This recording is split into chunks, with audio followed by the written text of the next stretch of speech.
Time for another story. You'll like this one.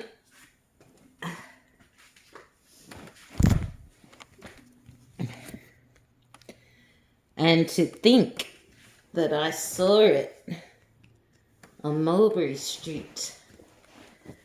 Granny Cooper's getting comfortable.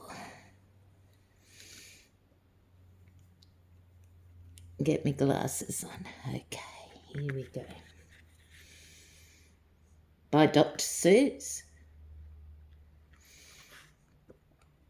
And to think that I saw it on Mulberry Street.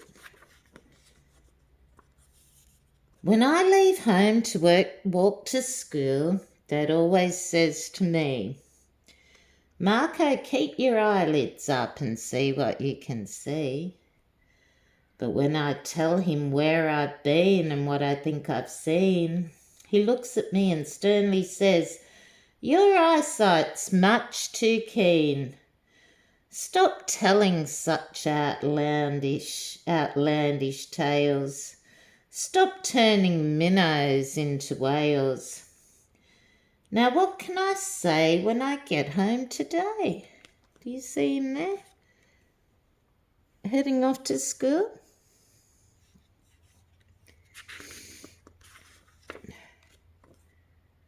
All the long way to school and all the way back I've looked and I've kept careful track. But all that I've noticed except my own feet was a horse and a wagon on Mulberry Street.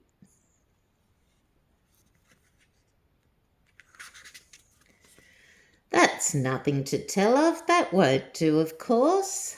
Just a broken down wagon that's drawn by a horse. That can't be my story, that's only a start.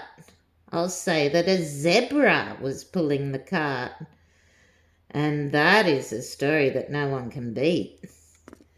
When I say that I saw it on Mulberry Street.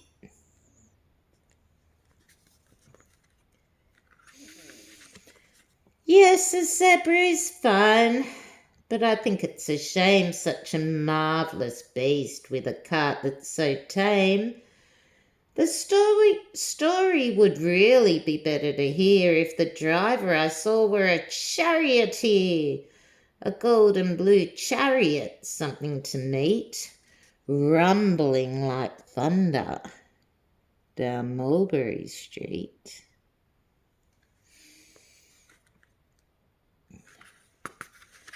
No, it won't do at all. A zebra's too small. A reindeer is better. He's fast and he's fleet, and he'd look mighty smart on old Mulberry Street.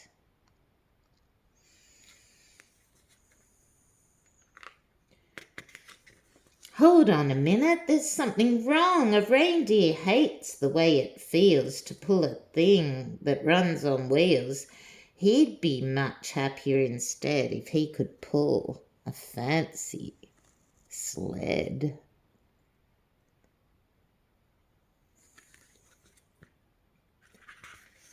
A reindeer and sleigh. Say anyone could think of that. Jack or Fred or Joe or Nat. Say even Jane could think of that. But it isn't too late to make one little change. A sleigh and an elephant, that's something strange. I'll pick one with plenty of power and size. A blue one with plenty of fun in his eyes. And then just to give him a little more tone, have a Raja with rubies perched high on a throne. Say, that makes a story that no one can beat when I say that I saw it on Mulberry Street.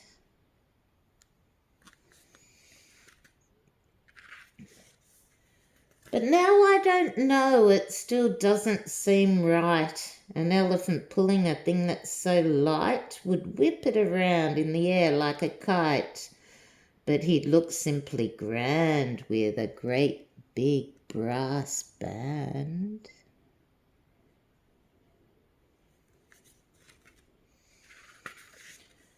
A band that's so good should have someone to hear it, but it's going so fast that it's hard to keep near it.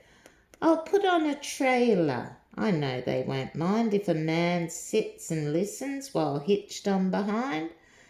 But now is it fair? Is it fair what I've done? I'll bet those wagons weigh more than a ton. That's really too heavy a load for one beast. I'll give him some helpers. He needs two at least. See the little old man hitched there on the back? With his little chimney pipe going, he looks very happy. But now what worries me is this: Mulberry Street runs into bliss. Unless there's something I can fix up, there's going to be an awful mix-up. It takes police to do the trick, to guide them through where traffic's thick. It takes police to do the trick. They'll never crash now, they'll race at top speed with Sergeant Mulvaney himself in the lead.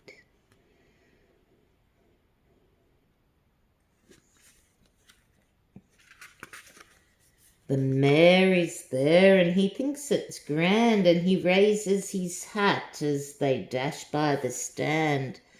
The mayor is there and the aldermen too, all waving big banners of red, white and blue. And that is a story that no one can beat when I say that I saw it on Mulberry Street.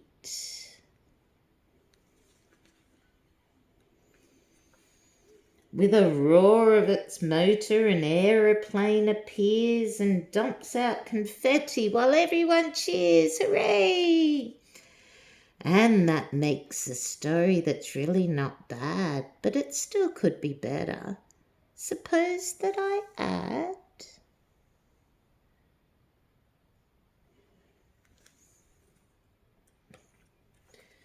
a Chinaman who eats with sticks, a big magician doing tricks, a 10-foot beard that needs a comb.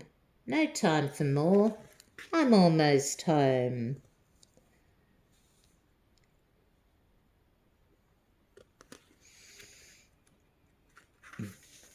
I swung around the corner and dashed through the gate. I ran up the steps and I felt simply great, for I had a story that no one could beat. And to think that I saw it on Mulberry Street. But Dad said quite calmly, just draw up your stool and tell me the sights on the way home from school. There was so much to tell I just couldn't begin. Dad looked at me sharply and pulled at his chin. He frowned at me sternly from there in his seat. Was there nothing to look at, no people to greet? Did nothing excite you or make your heart beat? Nothing, I said, growing red as a beet, but a plain horse and wagon on Mulberry Street. And that's the end of the story, my little chickadees. I hope you enjoyed it.